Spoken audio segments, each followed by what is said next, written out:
Everyone, science and technology की इस series में हम देश के प्रमुख रिसर्च इंस्टीट्यूट और इंस्टीट्यूशंस पढ़ रहे हैं। और इस सीरीज़ में आज हम पढ़ने वाले हैं बार्क के बारे में, जैसे हम भाभा एटॉमिक रिसर्च सेंटर कहते हैं।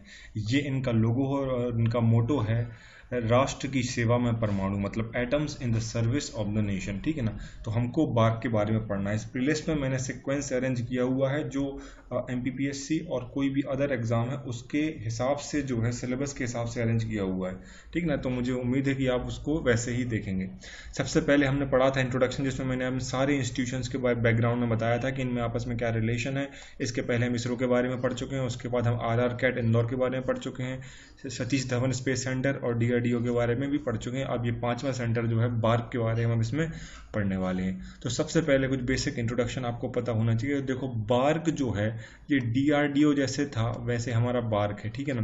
तो DRDO के अंतर्गत पूरा का पूरा जो काम हो रहा था वो डिफेंस से रिलेटेड हो रहा था, मतलब रक्षा प्रौद्योगिकी से रिलेटेड पूरा काम हो रहा था। वैसे बार्क जो है इसके अंतर्गत पूरा काम जो होगा वो न्यूक्लियर रिसर्च से संबंधित होगा, मतलब परमाणु ऊर्जा से संबंधित होगा। और बार्क का पूरा तरीका से काम यही है कि परमाणु ऊर्जा को देश के उपयोग में कैसे लाया जाए, मतलब लोगों की सेवा में उसको यूजफुल पीसफुल तरीके से कैसे यूज किया जाए न्यूक्लियर एनर्जी को। तो बार्क उस क्षेत्र में काम करता है। हमको पता है एटॉमिक रिसर्च में सबसे ज़्यादा फेमस पूरे देश में यदि कोई है तो वो है डॉक्टर होमी जहांगीर भाभा।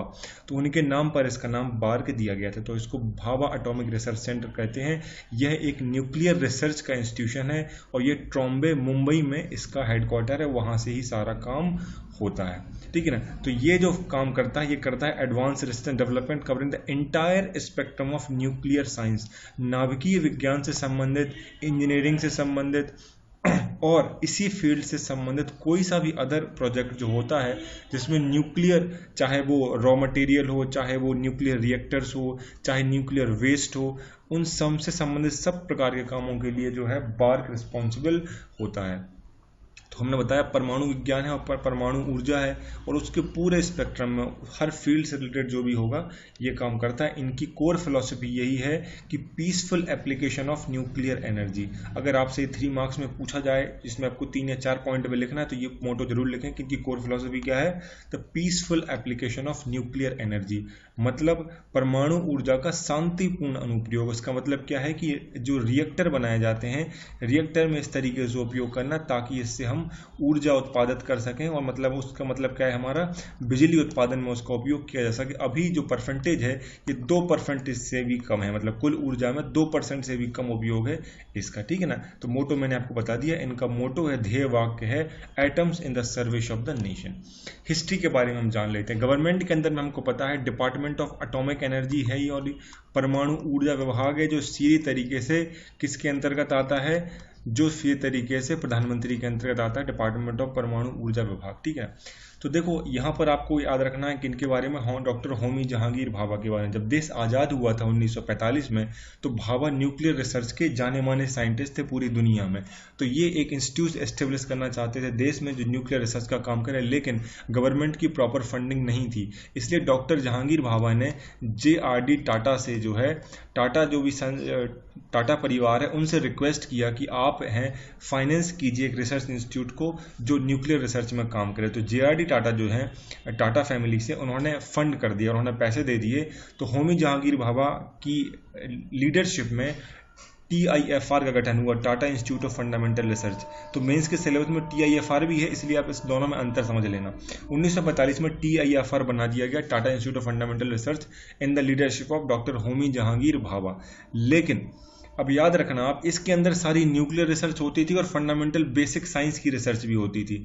लेकिन ऐसा लगा कि हमको एटॉमिक एनर्जी को अलग कर देना चाहिए बेसिक रिसर्च से, इसलिए 1954 में जो है क्या हो गया, बाद में atomic energy establishment Trombay AEET के नाम से TIFR से अलग कर दिया गया। तो गवर्नमेंट के अंदर TFIR तो था ही, अब एक और इंस्टीट्यूट बना दिया। कौन सा कर दिया? AEET। तो जो न्यूक्लियर रिसर्च थी, जो न्यूक्लियर रिसर्च थी वो एईटी के अंतर्गत आ गई, और जो फंडामेंटल रिसर्च होती है, बेसिक साइंस की जो रिसर्च होती है, वो टीआईएफआर आज भी करता है। ठीक है, इसका नाम ही है फंडामेंटल रिसर्च। तो बेसिक रिसर्च यहाँ होती है, और न्यूक्लियर जो एनर्जी से संबंधित जो भी हो, चाहे रिएक्टर हो, चाहे वेस्ट मटेरियल हो, चाहे रॉ मटेरियल हो, प्लूटोनियम, यूरेनियम, उनसे संबंधित सारी रिसर्च कहाँ पे होती है? एईटी में होती है। 1954 में ये बनाया गया था। 1966 में डॉक्टर होमी जहांगीर भाभा की डेथ हो गई, तो उसके बाद 1967 को इस इंस्टीट्यूट जो था, जो एईटी था, इसका नाम बदल के क्या कर दिया? Bhabha atomic research centre, BARC, इसको कर दिया गया। तो ये बैकग्राउंड में आप अच्छे से याद रखना। जब से सेकेंड वर्ल्ड वॉर में अमेरिका ने जापान पे न्यूक्लियर वेपन गिराए थे, उसके बाद से पूरी दुनिया में जो है न्यूक्लियर रिसर्च बहुत सीरियस हो गई थी, क्योंकि कितनी आसानी भी देश ऐसे न्यूक्लियर अटैक करके किसी को भी सरेंडर करने में मजबूर कर सकता है। तो सभी देश अपनी इंटरनल सिक्योरिटी को ध्यान में रखते हुए क्या किया?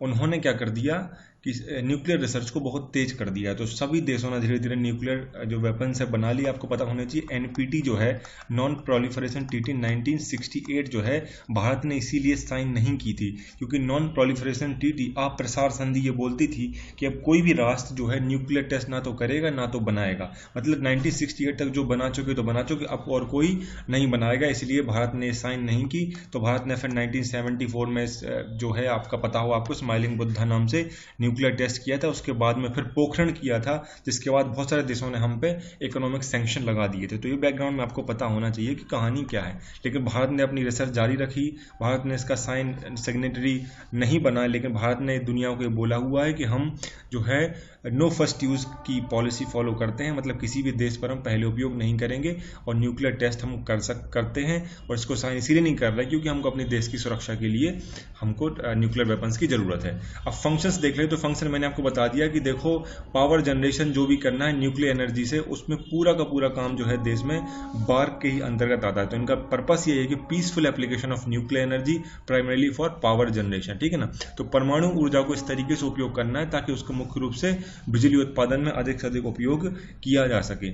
न्यूक्लियर पावर जनरेशन से संबंधित जितना भी काम होता है, चाहे रिएक्टर बनाना हो, डिज़ाइन करना हो, चाहे उसकी मॉडलिंग हो, साइमुलेशन हो, मतलब पायलट प्लांट बनाए जाते हैं छोटे छोटे, वैसे ही बाद में बड़ा बनाते हैं, एंड जो भी टेस्टिंग हो, न्यू रिएक्टर के लिए फ्यूलिंग मटेरियल का काम हो, वो पूरा का पूरा ये जो काम है ये बार्क के ही अंडर में आता है। आपको पता है हमारे देश में थोरियम के बहुत अच्छे सोर्सेज मिलते हैं, ठीक है ना, लेकिन थोरियम बेस्ड न्यूक्लियर रिएक्टर्स बहुत इफेक्टिव नहीं होते। मुख्य रूप से यूरेनियम 235 का उपयोग किया जाता है, और हमारे देश में यूरेनियम नहीं मिलता है।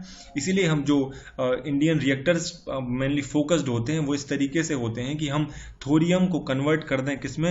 यूरेनियम 235 में। तो नाइट्रोजन न्यूट्रॉनों के अटैक करवाए जाते हैं इसमें 235, और यूरेनियम 233 भी बनता है। तो मुख्य रूप से लेकिन सबसे ज़्यादा जो काम का होता है वो 235 होता है। फिर प्लूटोनियम 239 भी मिल जाता है, लेकिन ये 35 जो मुख्य रूप से फास्ट ब्रीडर रिएक्टर्स में उपयोग किया जाता है, रिएक्टर्स में ये सबसे काम का होता है, लेकिन ये हमारे यहाँ मिलता नहीं। इसके लिए हम जो है इंपोर्ट कराते हैं बाहर से। तो आप देखेंगे कि चाहे कजाकिस्तान है, किर्गिस्तान है, या फिर रूस है, वहाँ से हम इनको इंपोर्ट करते हैं, और ये सीधे रिएक्टर्स में उपयोग किए जाते हैं। हमारे यहाँ थोरियम के भंडार है, यूरेनियम के बहुत कम है। तो थोरियम से कन्वर्ट करने के लिए भी 3 स्टेप रिएक्टर्स के उपयोग कराए जाते हैं। अगर आपने पढ़ा हो तो उसके बेसिक आप पढ़ सकते हैं, ठीक है ना। तो उसके बाद जब रिएक्टर्स काम करते हैं तो उसमें बहुत सारा वेस्ट भी बचता है, तो वो रेडियो एक्टिव होता है और वातावरण में फैल के बहुत सारी बीमारियां फैला सकता है। तो उसको कैसे मैनेज करना है, कैसे नष्ट करना है, कैसे प्रोसेस करके यूजफुल बनाना है, वो सारा काम भी बार्क का ही होता है। इसके अलावा ये न्यूक्लियर एनर्जी के अलावा देखो बहुत सारी इंडस्ट्रीज में, मेडिसिन में, एग्रीकल्चर में भी उपयोग किया जाता है। कैसे किया जाता है? मैंने बताया कि ये रेडियो एक्टिव मटेरियल्स को हैंडल करते हैं, जैसे यूरेनियम है, प्लूटोनियम है, थोरियम है, कोबाल्ट है। इस तरीके से एटीएम जो ये एटम्स होते हैं ये रेडियो एक्टिव होते हैं और रेडिएशन एमिट करते हैं। तो ये रेडिएशन एमिट करने की प्रोसेस बहुत जगह उपयोग की जाती है, जैसे आपको पता हो कैंसर थेरेपी में उपयोग की जाती है, ठीक है ना। वहाँ सेल्स को किल करने के लिए, मान लो कोई सेल्स है जो कैंसरस हो गई है, तो रेडिएशन उस पर मार के उस सेल को मार देते हैं, किल कर देते हैं। तो ये पीसफुल रेडिएशन का उपयोग करने के लिए भी बार्क ही एडवाइस देता है, वैसे इंस्ट्रूमेंट बनाता है जो कैंसर थेरेपी में, टारगेटेड कैंसर थेरेपी में उपयोग होते हैं। जैसे आपने सुना होगा कोबाल्ट 60 का उपयोग कैंसर थेरेपी में, रेडियोथेरेपी में उपयोग किया जाता है, ठीक है ना। हालांकि इनके बहुत सारे हार्म्स होते हैं। अगला क्या है, देखो जितनी भी रिएक्टर संबंधित रिसर्च होती है मैंने आपको बता दी, वो सारी की सारी बार्क ही करता है, क्योंकि हमको यूरेनियम 235 बेस्ड रिएक्टर्स तो आसानी से जो है पूरी दुनिया में उपयोग हो रहा है, लेकिन आपके देश में जो जो रॉ मटेरियल है उसका उपयोग करने के लिए जो हमको रिसर्च करनी पड़ती है लगातार, तो उसके लिए जो है हम बार्क लगातार काम करता रहता है। कुछ मेजर अचीवमेंट्स मैं आपको बताऊं तो देखो, बार्क का जो मेजर अचीवमेंट्स वो ये रहे हैं कि पहला जो हमने पावर प्लांट बनाया था वो हमने अमेरिका से इंपोर्ट किया था, मतलब हमने नहीं बनाया था, वो था तारापुर। ठीक है, तारापुर एटॉमिक पावर प्लांट है जो ये हमने इंपोर्ट किया था अमेरिका से, ठीक है ना। उसके बाद जो है बार्क ने अपना खुद का पहला जो न्यूक्लियर रिएक्टर बनाया था उसको हम बोलते हैं first pressure heavy water reactor, ठीक है ना। यहाँ हैवी वाटर जो है कूलेंट की तरह उपयोग किया जाता है उसको ठंडा करने के लिए, तो हैवी वाटर रिएक्टर है जिसको PHWRs कहते हैं, वो कलपक्कम है। कलपक्कम हैवी वाटर रिएक्टर है, वो बार्क के द्वारा बनाया गया पहला रिएक्टर। इसके अलावा और भी बहुत सारे बनाए थे उन्होंने, जैसे अप्सरा है, सर्कस है, ध्रुव है, कामिनी है, पूर्णिमा है। इस सर्कस का भी आपको नाम याद हो तो सर्कस के द्वारा ही यूरेनियम 235 निकाल के जो है हमने 1974 में स्माइलिंग बुद्धा नाम से न्यूक्लियर टेस्ट किए थे। इसके अलावा देखो, मेडिसिन के हेल्प में भाबाट्रॉन 1 और भाबाट्रॉन जो है ये यूनिट बनाई थी, मैंने आपको बताया था कोविड-60 का प्रयोग करने के लिए कैंसर थेरेपी में, तो मोदी जी ने इसको जो है इसका इनॉग्रेट भी किया था। तो भाबाट्रॉन 2 जो है ये कैंसर थेरेपी में उपयोग होने वाली यूनिट्स हैं जो कोबाल्ट-6 बेस्ड रेडियोथेरेपी करती हैं। तो यही बात हिंदी में कही गई है, यही बात इंग्लिश में मैंने आपको बता दी। इन दो रिएक्टर्स के नाम याद रखना कि पहला तारापुर है जो इंपोर्ट किया था, दूसरा इनका बना हुआ कलपक्कम पहला रिएक्टर है। अभी देश में लगभग देखो आप 7 न्यूक्लियर रिएक्टर वर्किंग है, लगभग 22 न्यूक्लियर रिएक्टर देश में हैं। उसमें से काम कितने कर रहे हैं? केवल 7 कर रहे हैं, और ये है एनर्जी मेगावाट में लगभग 7.4 गीगावाट एनर्जी जो है आज देश में जो कुल एनर्जी है उसका जो है आज न्यूक्लियर एनर्जी देश में प्रोड्यूस हो रही है। और भारत का जो उद्देश्य है वो ये है, हमको 20 गीगावाट तक एनर्जी न्यूक्लियर रिएक्टर से प्रोड्यूस करना है। इसमें बहुत सारे अभी काम चल रहा है और लगभग 33 जो गीगावाट लगभग हो जाएंगे यदि सारा काम पूरा हो गया तो। अभी उद्देश्य इनका 2020 तक जो है, 20 तो हो गया अभी, तो अभी पूरा नहीं हो पाएगा, हालांकि 2022 तक जो है इनको 20 गीगावाट करना है। उसके बाद जो जितने अभी काम चल रहे हैं वो सारे काम करने लगेंगे तो 33 गीगावाट टोटल हो जाएगा। इनके नाम कुछ आप याद रखना, जैसे कि इन सबको मैनेज करने का काम किसका है? बार्क का है। जैसे कैगा है, करकापार है, कुडनकुलम है, कलपक्कम है, नरोरा है, राजस्थान है का है, और तारापुर है। ये नाम कुछ याद रखना, आप 1-2 याद रहें तो एग्जाम्पल में लिखने के आप आएंगे। इन सबको मैनेज करने का काम, बेसिक रिसर्च का काम, यहाँ पर रिएक्टर्स बताए हुए कौन सा रिएक्टर वहाँ पर, कौन सी टाइप का रिएक्टर वहाँ पर उपयोग होता है। इशू मैंने आपको बता दिया कि हमारे यहाँ थोरियम अच्छा मिलता है, यूरेनियम नहीं मिलता है, तो उसके लिए इम्पोर्ट करना पड़ता है। और भारत जो कि NPT का हिस्सा नहीं है, इसलिए बहुत सारी टेक्नोलॉजी हम बाहर से नहीं मंगा सकते, हम अपनी ही यूज़ करनी पड़ती है। लेकिन 2006 में भारत और अमेरिका का न्यूक्लियर पैक्ट हुआ था, जिससे बहुत सारी जॉर्ज W बुश और मनमोहन सिंह के बीच में जो हुए थे, उसके बाद से देखें तो लगातार फ्रेंडली टेक्नोलॉजी हमने बहुत सारी अमेरिका से इंपोर्ट की है। उसके पहले सैंक्शन लगे हुए थे पोखरण के टेस्ट के कारण। तो ये बेसिक चीज़ें मैंने आपको बता दी। मुझे लगता है कि आपको बेसिक चीज़ समझ में आ गई होगी, आपके लिए यूजफुल रहेगा। कमेंट करके आपका फीडबैक देना और इसको रिवाइज करना, अच्छे notes banana. Thank you so much for watching and all the best for your exam.